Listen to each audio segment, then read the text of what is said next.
¿Cuáles son las razones trigonométricas directas y las inversas? Tenemos las siguientes razones. Seno de un ángulo, que va a ser el cateto opuesto al ángulo dividido entre la hipotenusa.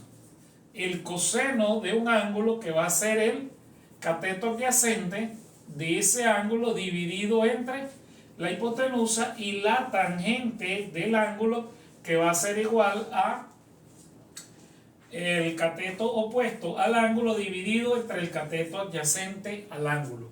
Y por otro lado tenemos que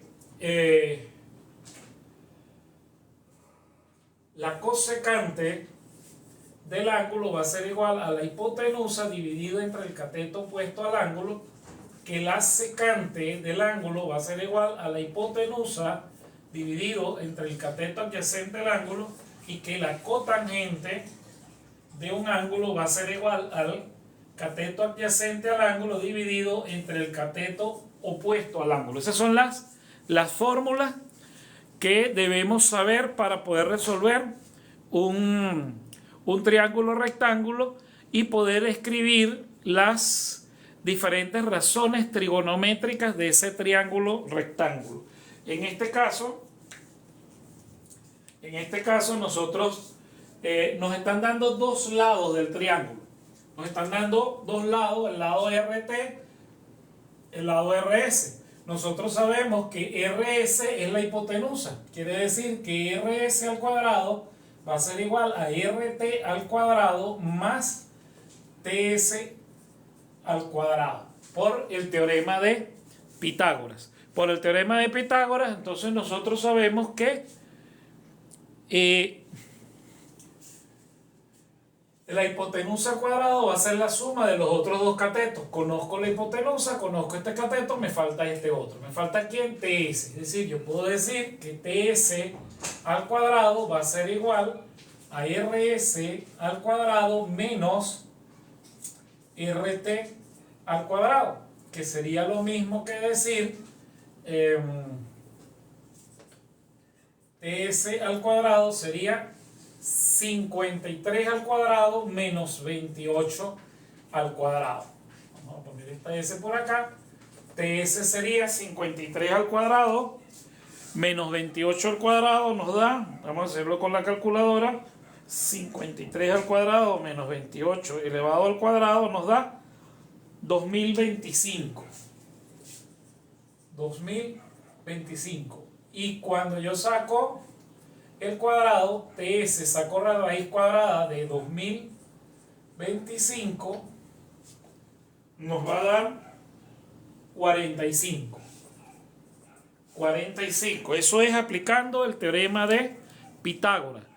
Eso es aplicando teorema de Pitágoras para encontrar las razones trigonométricas.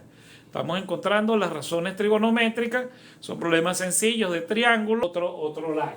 Entonces, dado que ya conseguimos, ¿verdad? Dado que ya conseguimos cuánto era este lado, vamos a colocarlo, lo conseguimos, repito, usando Pitágoras. Ahora simplemente solucionamos, decimos, mira, cateto opuesto a alfa sería 28. ¿Cuál sería el cateto opuesto? Vamos a marcarlo para que lo identifique. Como mi ángulo alfa es este, entonces este sería el cateto opuesto a alfa. Este está aquí, sería el cateto adyacente a alfa, y esta que está acá sería la hipotenusa, que es el lado más largo. La hipotenusa se reconoce porque es el lado más largo y además el que está de frente al ángulo recto. El cateto opuesto es el que está de frente al ángulo que me están indicando, y el que forma parte del ángulo se llama cateto adyacente. El resto es aprenderse la forma. ¿Cuál es el cateto opuesto? 28 dividido entre 53. ¿Cuál es el cateto adyacente?